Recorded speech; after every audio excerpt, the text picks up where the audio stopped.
Hi everyone, it's Mr. Sinti, and today I'd like to discuss with you something that's really relevant. We like to discuss a lot about embryonic development and fetal development, and how the baby is born. Everyone's interested in the stages of labor, etc. But I think this conversation that we're having today is extremely relevant. It's referred to as the postpartum period.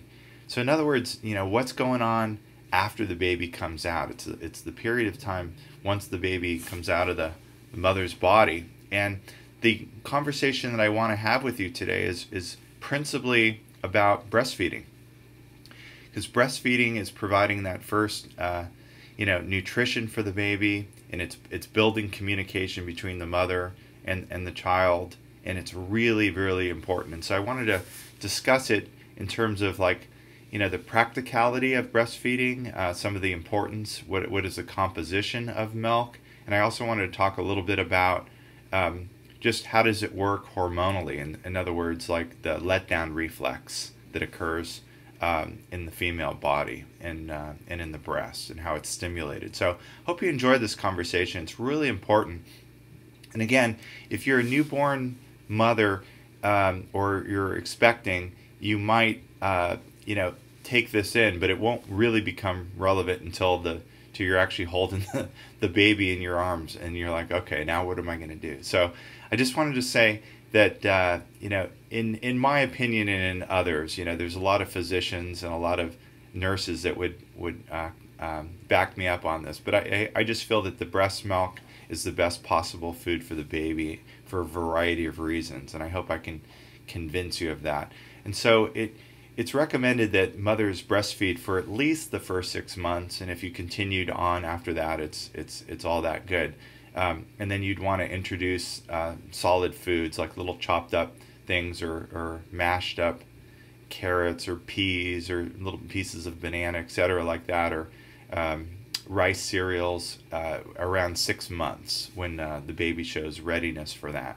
But breast milk does contain all the nutrients that the baby's going to need. It has all of the protein, carbohydrates, and fats and water, and as well as other important things like antibodies that a growing baby needs. And so this particular discussion is going to be about breastfeeding and something called the letdown reflex.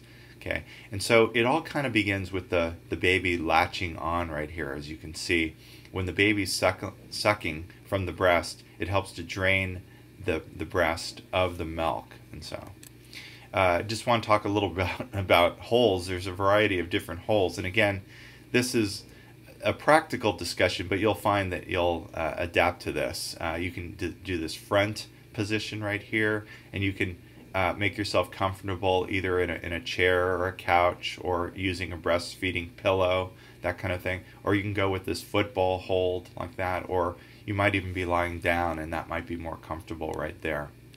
And so the important thing about the baby feeding on the breast is how the baby latches on.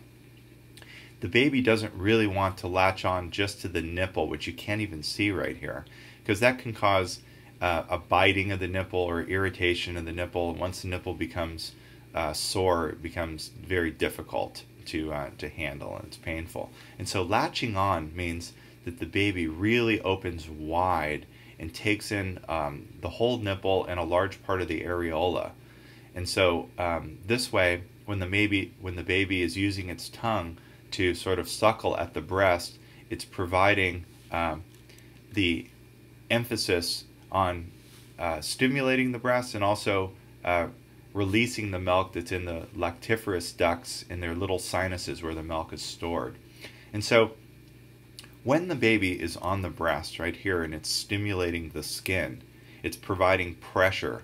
And so that pressure is picked up by mechanoreceptors. And so these are types of neurons that are found in the skin. So this is a crude drawing of the skin. Here's the this is actually crossed right here. This is the epidermis is on the top, and the dermis is down below here. And so it's stimulating the skin to fire these nerve impulses.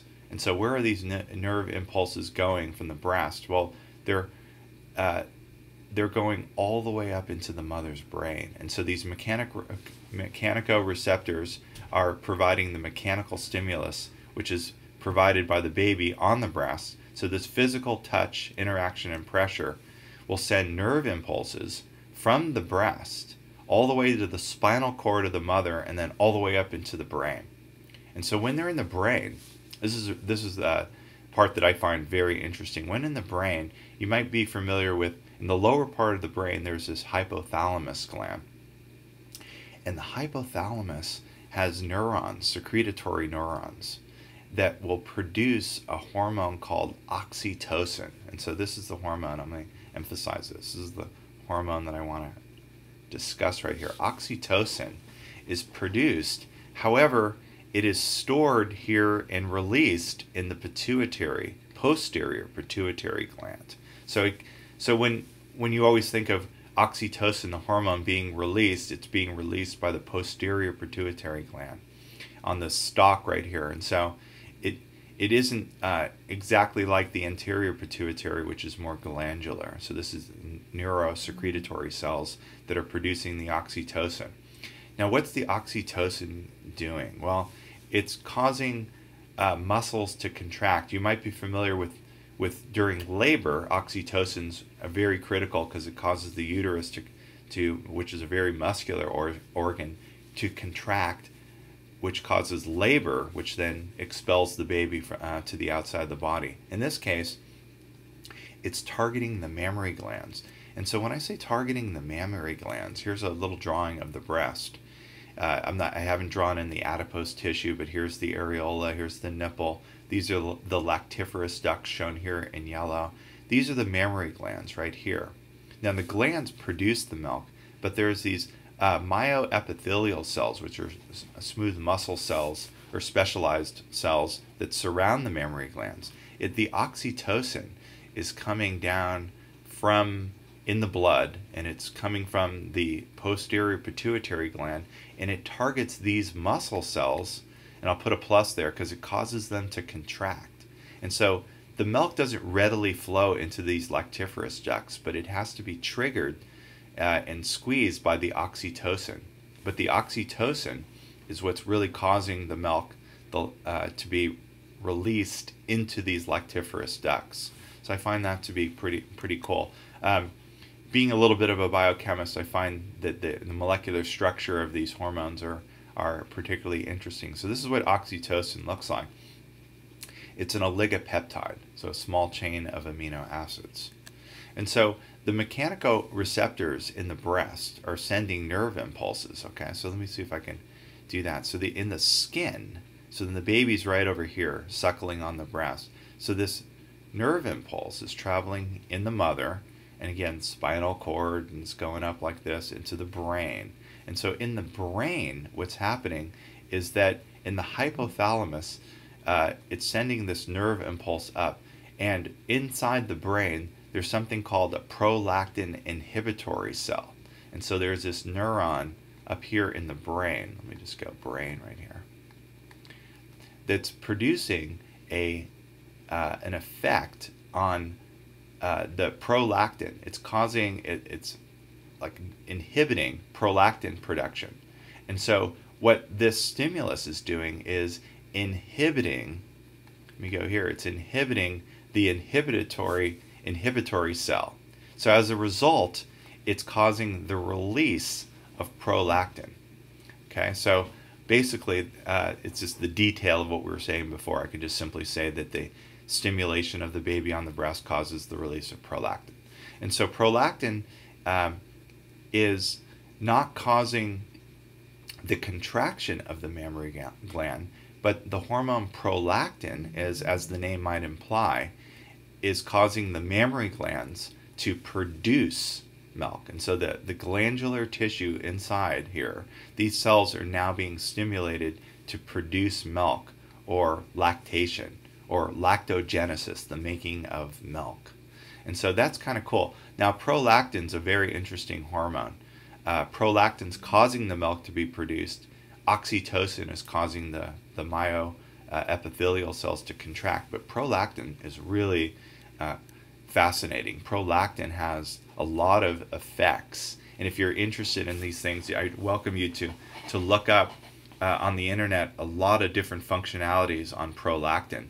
But I'll just simply say that the increased serum concentration, in other words, as prolactin increases, prolactin is produced by the anterior pituitary gland. So that's kind of interesting. Both sides of the pituitary gland are contributing to milk production, or the letdown reflex. So prolactin's causing milk to be produced, and oxytocin's causing it to be released from the mammary gland. And so the increased serum concentration of prolactin during pregnancy causes the mammary gland itself to become enlarged, and so the cells will divide and will increase. And so the breasts become larger during pregnancy to prepare for the production of milk. So the milk production begins, though, in this postpartum period. It begins when the levels of progesterone fall off at the end of pregnancy. And you're like, well, if you recall, the placenta is producing a high amount of progesterone, which is inhibiting prolactin. And so once that prolactin falls off, then prolactin is allowed to begin to cause the mammary glands to start producing milk. And so the suckling also is a stimulus as well. Prolactin is a protein as well. It's a little bit larger. As you can see, there's the alpha helices in the prolactin structure. So just because this is a little complicated, let me go over it a little bit further if you don't mind. So during pregnancy, there's high concentrations of estrogen and progesterone in the woman's body, the mother's body, and that has to do with the fact that the placenta is producing those. Okay, and so the high circulating concentration, especially of estrogen, though, increases prolactin. But at the same time, progesterone inhibits the secretory effects of the milk. But the drop-off of estrogen and progesterone, so the drop-off when the baby is born following the delivery, allows for the prolactin to start causing lactogenesis or induce lactation. Okay, so after the child is born, the levels of prolactin fall off in terms of like internal stimulus is removed, but then the suckling causes the increase of prolactin. Again, as I was describing earlier, the mechanoreceptors in the nipple cause the release of oxytocin, which will cause the mammary gland to release, which is the letdown reflex, and it's the prolactin which causes the milk then to be produced once the baby is born. Okay, and so it also causes the breast to fill up between feedings. And so I wanted to talk a little bit about the composition of milk. And so the very first milk that the mother is producing is called colostrum, or first milk. And it tends to be a little bit watery in nature, and tends to be a little bit yellowish in color. And it's really high in proteins, and in particular, it's very high in antibodies. And antibodies are specialized proteins which fight off germs. And so as you can see here, colostrum is really high in immunoglobulins, especially immunoglobulin G in particular. And so the body starts to produce colostrum, during pregnancy.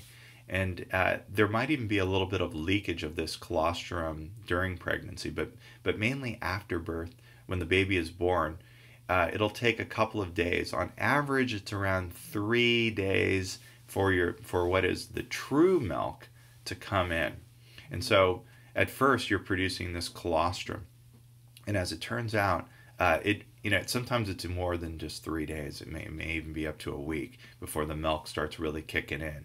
So it's very important that the baby gets this colostrum, because it's really thought to be essential. Not only is it important because, as I was mentioning before, it has a lot of immunoglobulins to fight off infection, but it also helps to coat the intestinal lining of the baby. Okay, and so that helps the baby's immune system, because the baby's immune system is not great. in the beginning. It also creates kind of a little bit of a laxative to push out the baby's first bowel movement, which is this frightening looking black tar that comes out called meconium.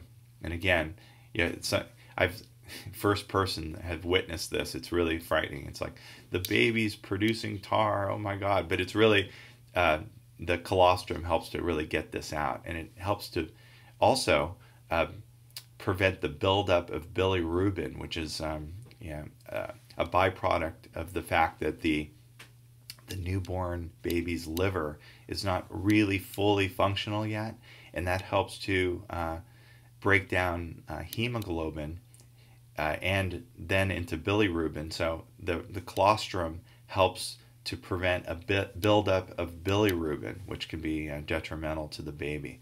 So it's really important that the newborn gets this colostrum. And so this is a picture of what the colostrum looks like over here on the left. And so the first couple of days, it's kind of thin and it's kind of watery. And then later, the milk comes in and it's a little bit more creamy. And so the milk tends to be more like quenching the thirst and hunger, provides more of what you would think quality milk would be, which a good combination of lipids and proteins and sugar, lactose, and vitamins and minerals and antibodies that the baby needs. But the colostrum comes in first.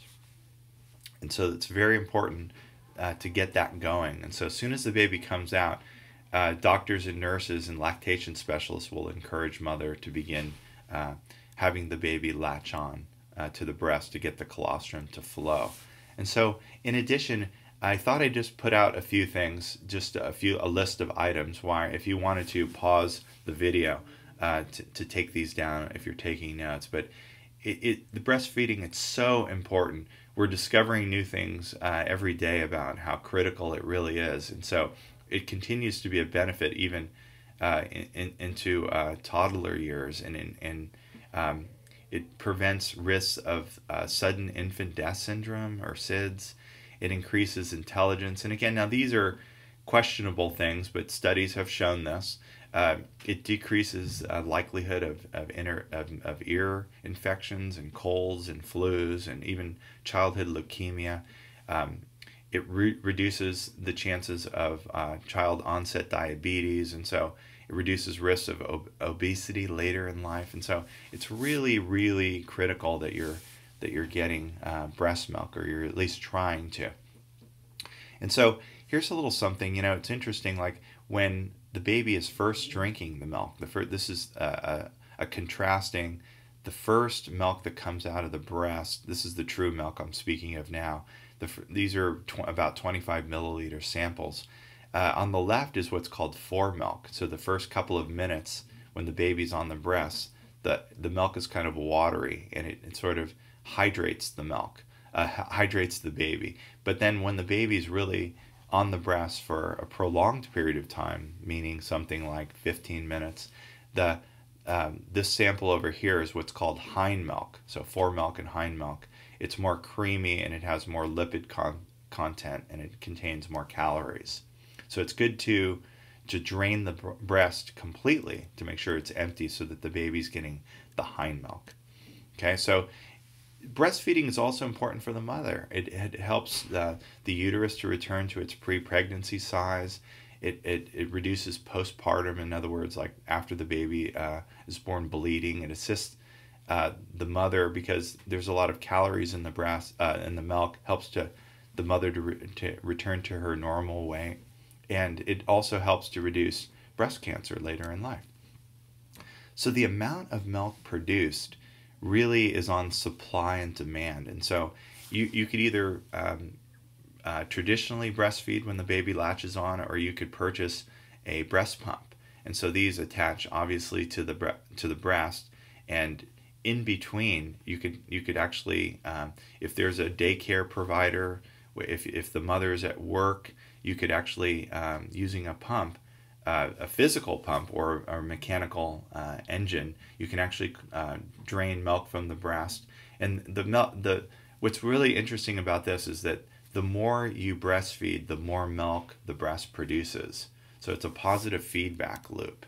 And so there's all different kinds of brands. And again, you this will only become relevant when you're in the moment of breastfeeding. You'll go to the hospital, the lactation center, the lactation nurse, the physicians will help you, your pediatrician will help you on this. So many people helping you, especially other mothers can come to your assistance and help you with the breastfeeding. And so there's different products that you can purchase or rent from the hospital. These are breast nipple covers, which make sure that the nipples aren't getting scratched by the bra. There's even specialized breastfeeding bras that will allow easy access for the baby. And so what I wanted to say is that at birth, the newborn stores a lot of fat, and so they're not necessarily getting so many calories in the milk, and so it's typical that the baby will lose a pound or so of their birth weight, and that's fine. They'll eventually start to gain back once the milk comes in and they start feeding for a couple of weeks. The thing about it is you want to make sure that the baby is drinking as much as possible and making sure she has or he has a wet diaper, because the worry is that the baby might become dehydrated, because they really do need to have the water. That's important. And I also wanted to mention that it's interesting, like this crying baby effect. I talked a lot about how the mechanical receptors in the skin stimulate prolactin and oxytocin production. But even when the mother hears the baby crying, when you hear sounds, obviously that's going into the cochlea and the inner ear, and that's sending a nerve impulse to the higher regions of the brain. So this is up in the cortical cortex of the brain, and so in the auditory centers, and even that's sending nerve impulses down to the hypothalamus, which is then causing prolactin and oxytocin release. So that's kind of interesting. And I also wanted to show you here to sort of compare and contrast, like breast milk itself is, maybe one of the most important things about the breast milk is the fat content. It's got these omega-3 fatty acids in there, which are really important for brain development. It has DHA. It has it's rich in cholesterol, and all these things really help in brain development. So that's kind of critical. Protein I mentioned. Now this particular website is contrasting formula. Don't feel bad if you have to give the baby formula, but I'm just saying that if you were to contrast it with breast milk, it's just not as good for a variety of reasons. And so the breast milk contains easily digestible proteins. It has a variety of enzymes that are critical. The carbohydrate, of course, is lactose. And there's also some other oligosaccharides which are important for the baby to get, and vitamins and minerals are, and so it's really just the proper balance, as what I'm saying, of proteins, carbohydrates and lipids, and vitamins and minerals and enzymes and hormone. And the final thing is, on a practical level, because I have a few children and I can really speak to this first person, is that it's free. It doesn't cost anything. I mean, outside of maybe the breast pump, etc. But if your formula is pretty expensive, just saying. And then I also wanted to finish with this, like, how does the baby know to find the breast? And so the baby's vision's not as great. And so the areola helps the baby find it. But then there's something called the rooting reflex. And so just the mere tickling of the lip or the cheek will cause the baby's mouth to open. And so let me see if I can sort of show you this here. And as you can see, just the contact of the lip will cause the baby's mouth to open, which is called the rooting reflex. And then when they open really wide like that, then they grab a hold of the breast, and that's called latching on. And see, that's a correct latch on, because it's allowing the baby to really get most of the areola, and so therefore they'll be able to drain the breast most appropriately. And then, as you can see here, kind of dramatically, the breast is producing the milk, which is coming out of the nipple. There isn't just one hole, there's many holes where the lactiferous ducts meet. But what's interesting about this is that the breast can even start leaking when it hears the baby crying, as I was mentioning before, which is really most remarkable, that just sound will cause this letdown reflex. So I hope you enjoyed this video on breastfeeding and the letdown reflex. Thanks for watching.